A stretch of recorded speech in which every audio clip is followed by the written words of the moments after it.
బంధుమిత్రులందరికీ కూడా హృదయపూర్వక నమస్కారం తెలియజేస్తూ తేదీ 14/2/2025 శుక్రవారం రోజున రాత్రి 10:16 వేద బ్రాహ్మణులచే మా ఏకైక పుత్రిక చిరంజీవి లక్ష్మి సౌభాగ్యవతి వైష్ణవి వివాహము సిద్దిపేట వాస్తవ్యులు తోట సురేష్ మాధవి గారుల ప్రథమ పుత్రుడు సుమంత్ గారులచే వివాహ సుముహూర్తం నిర్ణయించడమైనది. కావున బంధుమిత్రులందరూ కూడా సకాలంలో విచ్చేసి మా ఆతిథ్యం స్వీకరించి నూతన వధువులను ఆశీర్వదించగలరని కోరుచున్నాము. కళ్యాణ వేదిక వి కన్వెన్షన్, బొమ్మాకల్ బైపాస్ రోడ్, కరీంనగర్. ఆహ్వానించి వారు తొడుగునూరి వారి పరివారం.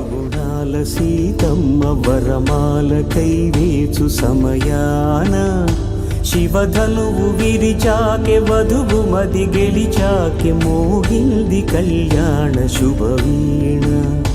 కళ్యాణం వైభో